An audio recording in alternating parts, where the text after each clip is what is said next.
Ocean gate की Titan submarine ने अपना सफर कनाडा के सेंट जॉन पोर्ट से शुरू किया।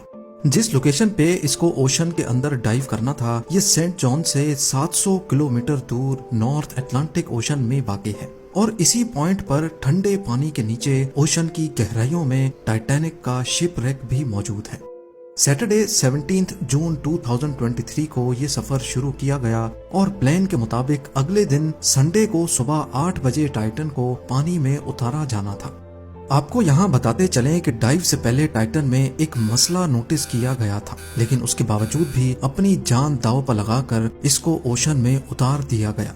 वो क्या मसला था और आखिर पता होने के बावजूद भी ये खतरा क्यों मोल लिया? 5 लोग मौजूद थे, जिसमें एक्शन एविएशन के फाउंडर हार्निश हार्डिंग भी मौजूद थे। इन्होंने जेफ बेजोस के साथ स्पेस में भी ट्रेवल किया था। दूसरे नंबर पे स्टॉकटन रश, जो ओशन गेट के सीईओ भी थे। ये अमेरिकन कंपनी ओशन टूरिज्म के लिए सबमर्सिबल्स फराहम करती है। तीसरे नंबर पे 77 साला पॉल हेनरी थे, जिन्होंने पहले भी टाइटैनिक को विजिट किया था। ये शिप रेक के एक्सपर्ट थे और इनको टाइटैनिक के बिखरे हुए पार्ट्स की काफी जानकारी थी। और आखिर में पाकिस्तानी बिजनेस टाइकून शहजादा दाऊद अपने बेटे सुलेमान के साथ इसी सबमरीन का हिस्सा थे। 17 जून को डाइव करने से पहले हार्निश हार्डिंग ने इंटरनेट पे अपना आखिरी पोस्ट किया था। उनका कहना था कि शदीद सर्द मौसम की वजह से उनकी डाइव डिले हो गई है। कल सुबह को जब थोड़े वक्त के लिए मौसम बेहतर होगा तो हम डाइव कर जाएंगे। ये 5 लोग अपना शौक पूरा करने के लिए मशहूर जमाना टाइटैनिक का मलबा देखने जा रहे थे। 1912 में डूबने के बाद अगले कई सालों तक इसको तलाश करने की कोशिशें जारी रहीं, लेकिन अटलांटिक ओशन की हार्श कंडीशन के बायस ये काम इतना आसान नहीं था। फिर 1985 में जाकर आखिरकार ओशन फ्लोर पे आरएमएस टाइटैनिक का मलबा मिल ही गया। टाइटैनिक अपने पीछे इतने सवालात छोड़कर गई थी कि अब इनके जवाब तलाश करने का वक्त आ चुका था। दर्जनों एक्सपीडिशंस अरेंज किए गए, जिसमें अलग अलग कंट्रीज के एक्सपर्ट्स और रिसर्चर्स ने टाइटैनिक शिप रेक का रुख किया। Canadian film maker James Cameron ने 1995 में टाइटैनिक के मलबे के दर्जनों दौरे किए और फिर 1997 में टाइटैनिक मूवी रिलीज की गई। रही सही कसर टाइटैनिक मूवी की कामयाबी ने पूरी कर दी।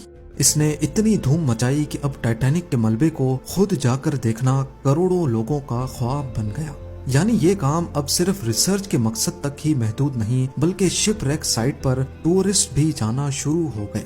कहा जाता है कि ओशन की गहराई तक जाना स्पेस में जाने से भी ज्यादा मुश्किल है और इसकी सबसे बड़ी वजह है पानी का प्रेशर। टाइटैनिक शिप रेक समंदर की सतह से 4000 मीटर यानी 4 किलोमीटर नीचे है। इस गहराई को इमेजिन करना हो तो आप बुर्ज खलीफा को देखें और समझ लें कि टाइटैनिक का मलबा समंदर में करीब 5 टाइम्स बुर्ज खलीफा की हाइट जितना नीचे है।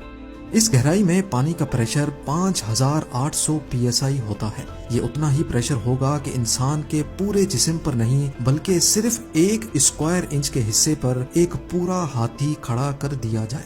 तो अब आप अंदाजा लगा लें कि एक सबमरीन में कितने स्क्वायर इंच होंगे और उस पर कितना ज्यादा प्रेशर पड़ता होगा।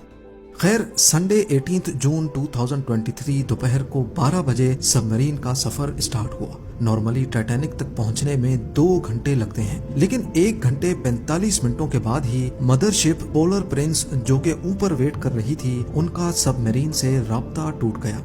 अगर 2 घंटे टाइटैनिक तक पहुंचने में लगने थे तो सिर्फ 15 मिनट पहले राब्ता टूटने का मतलब है कि सबमरीन टाइटैनिक के काफी करीब पहुंच चुकी होगी। समंदर की इस गहराई में सूरज की रोशनी पहुंचना नामुमकिन है और यहाँ हर वक्त इंतहाई सख्त अंधेरा होता है।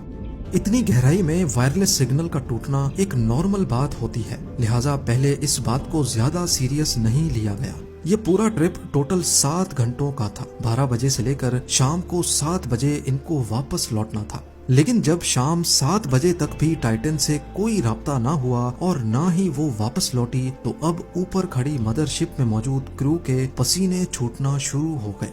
Canadian research vessel polar Prince ने टाइटन की तलाश शुरू कर दी। 9:40 पे उन्होंने यूएस कोस्ट गार्ड से राब्ता करके मदद तलब की। अगले दिन मंडे को यूएस और कैनेडियन शिप्स और प्लेन्स ने पूरे एरिया में एक प्रॉपर सर्च ऑपरेशन शुरू कर दिया। उन्होंने सिर्फ समंदर की सतह पर ही नहीं, बल्कि सोनार स्कैनिंग की मदद से पानी के अंदर भी अपनी तलाश जारी रखी। اس ایریا میں جو کمرشل ویسلز تھیں ان کو بھی آرڈر دے دیا گیا کہ وہ اپنی آنکھیں کھلی رکھیں۔ اگلے 2 دنوں تک یہ تلاش جاری رہی لیکن ٹائٹن کا کوئی اتا پتہ نہ چل سکا، لیکن پھر ایک امید کی کرن نظر آئی۔ وینسڈے 21 جون کو صبح 6 بجے سرچ ٹیم کو پانی کی گہرائیوں میں سے کچھ آوازیں سنائی دی۔ یہ آوازیں انڈر واٹر ریڈارز کی مدد سے سنی گئی تھی۔ فوراً ROVs کو آواز کی ڈائریکشن میں بھیجا گیا لیکن اس بار بھی ٹائٹن کی کوئی خبر نہ ملی۔ اب ٹائٹن کو ہمیشہ کے لیے کھو دینے کا ڈر بڑھتا جا رہا تھا، کیونکہ سب مرین میں جتنا آکسیجن تھا وہ صرف 96 گھنٹے یا پھر 4 دنوں تک کا تھا، اور اس وقت تک 4 میں سے 3 دن گزر چکے تھے۔ لیکن US، کینیڈا اور فرانس کی سرچ ٹیمز نے ہمت نہیں ہاری۔ تھرسڈے 22 جون کو دوپہر 12 بجے ROVs کو ٹائٹینک کے ملبے کے پاس بھیجا گیا۔ وہاں پہنچ کر جو دیکھا گیا وہ واقعی دل دہلا دینے والا منظر تھا۔ 3:48 PM پر ROV جو کہ ٹائٹینک کے ملبے کے پاس پہنچ چکی تھی، اس نے ٹائٹن کی دم کا ایک حصہ ٹائٹینک سے صرف 1600 فیٹ دور پڑا ہوا دیکھا۔ جو دیکھنے گئی تھی ٹائٹینک کے ملبے کو، اب اس کا ملبہ ہی پوری دنیا میں ہیڈ لائنز بن گیا۔ اس کا صرف ایک ہی مطلب ہے کہ سب مرین پانی کا پریشر برداشت نہ کر سکی اور سمندر کی گہرائیوں میں ہی پھٹ گئی۔ اس خبر نے پوری دنیا میں جیسے ہلچل سی مچا دی۔ اوشن گیٹ کی سیفٹی پر کئی سوال کھڑے کیے جانے لگے۔ اوشن گیٹ کے CEO اسٹاکٹن رش، جو کہ خود اس واقعے میں اپنی جان گنوا بیٹھے ہیں، انہوں نے 2021 میں کہا تھا کہ وہ جانتے ہیں کہ انہوں نے ٹائٹن کو بناتے وقت کچھ رولز توڑے ہیں، کیونکہ انہوں نے ٹائٹن کو اسٹیل سے نہیں بلکہ ایویشن گریڈ کاربن فائبر سے بنایا ہے۔ پر وہ اس انڈسٹری میں کچھ نئی انوویشنز کرنا چاہتے تھے، تبھی اسٹیل کو ریپلیس کر کے کاربن فائبر کا استعمال کیا گیا تھا۔ پہلی بار لانچ سے پہلے ٹائٹن کو 5000 سے 10,000 PSI کے پریشر پہ ٹیسٹ بھی کیا گیا، جس میں وہ پاس ہو گئی تھی۔ پر ایکسپرٹس کا ماننا ہے کہ اوشن کے اندر ہزاروں قسم کی طاقتیں سب میرین پر پڑتی ہیں، جس میں نہ صرف پریشر بلکہ پانی کا بہاؤ بھی ہوتا ہے جو کہ لہروں کی وجہ سے پیدا ہوتا ہے۔ اس کے علاوہ اندھیرے کی وجہ سے یہ بھی ہو سکتا ہے کہ کوئی بھاری پتھر یا پھر سمندری مخلوق سب میرین سے ٹکرائی ہو۔ کچھ بھی ہو، ٹائٹن کی تباہی کی ایک وجہ تو اس کا کاربن فائبر کا حل تھا، لیکن دوسری وجہ اس میں پہلے سے موجود کریکس بھی تھے۔ جی ہاں، ٹائٹن سب مرین 2019 میں کارل اسٹینلے نامی ایک بزنس مین کو بھی لے کے گئی تھی، اور اس وقت بھی اس کو اوشن گیٹ کے CEO ہی آپریٹ کر رہے تھے۔ کارل نے بتایا کہ اس سفر کے دوران جب وہ نیچے جا رہے تھے تو ان کو ٹائٹن کی باڈی میں سے کریکنگ کی آواز سنائی دی تھی۔ At one point, I was actually even able to drive the submarine towards deeper water by the sound of the cracking getting louder. اس وقت انہوں نے اس آواز پر زیادہ دھیان نہیں دیا، کیونکہ ان کو اوشن گیٹ کے CEO جنہوں نے خود یہ سب میرین ڈیزائن کی تھی ان پر پورا بھروسہ تھا۔ لیکن اس حادثے کے بعد انہوں نے CNN کو بتایا کہ شاید وہ آواز اس بات کی وارننگ تھی کہ ٹائٹن کی باڈی پانی کا پریشر برداشت نہیں کر پا رہی۔ اگر یہ بات سچ ہے تو اس میں کوئی شک نہیں کہ ٹائٹن کی باڈی میں کریکس پڑنا پہلے سے شروع ہو گئے تھے۔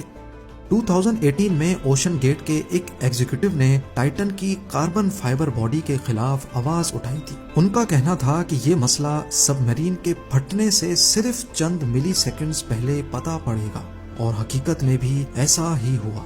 جس گہرائی میں ٹائٹن پھٹی ہے، ایکسپرٹس کا کہنا ہے کہ اس کو پھٹنے میں صرف 0.3 سیکنڈز لگے ہوں گے۔